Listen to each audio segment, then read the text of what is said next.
Tenosia cannot be conquered. The northern aggressors have opened the floodgates. Tenosia will swell and sweep them away. We have officially doubled the content of the game in just 1 year.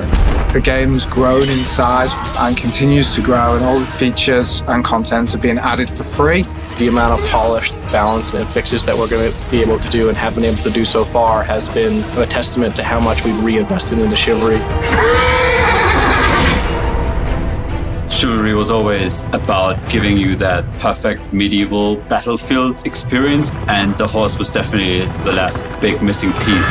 Horses are huge war beasts that will turn the tide of battle.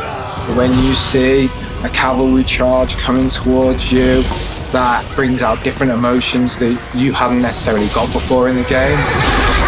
When we started looking at horses, the lance was the very first thing at the top of our minds. It's the most iconic weapon of the medieval times.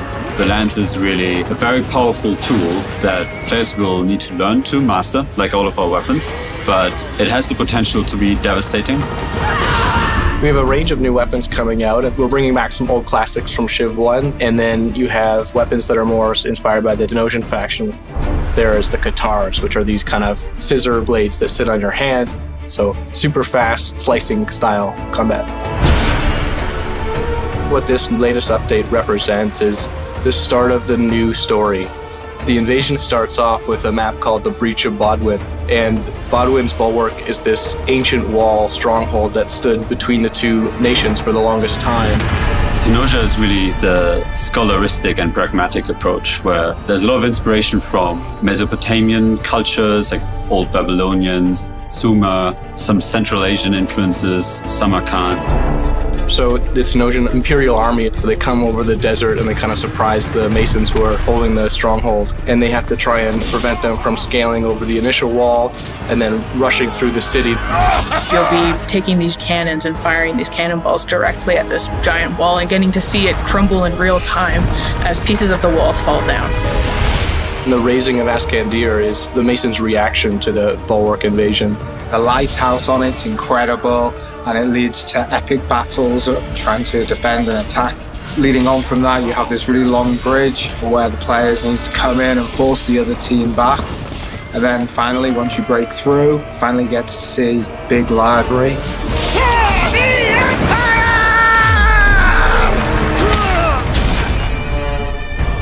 We're really excited to develop the story further and the different maps and areas of the world to go into. There's lots of different iconic settings and biomes that we want to evolve. Hippodrome is an upcoming map that we're really excited about. It's the tournament grounds in Tenosian Empire, and it's really set up to allow the horses to have these incredible experiences. There's snow biome, and the great thing about snow is that it works really well with blood. You can just smother it and you see the war that took place there.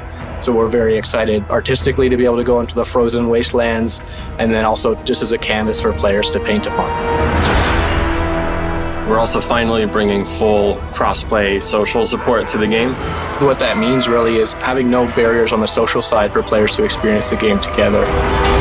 Cavalry! Forward! So the story of Chivalry is not complete. We've now opened the next chapter with the introduction of Tenosia, widening the conflict, but there's still more stories to tell, more events to uncover. We really believe in the Chivalry franchise, and we think that there's more of the dream to be captured, and for us, we just won't stop until we're there. My favorite portion has been just constantly seeing all the funny clips posted from the community, getting that positive reinforcement that we're making something that people enjoy. It's great motivation.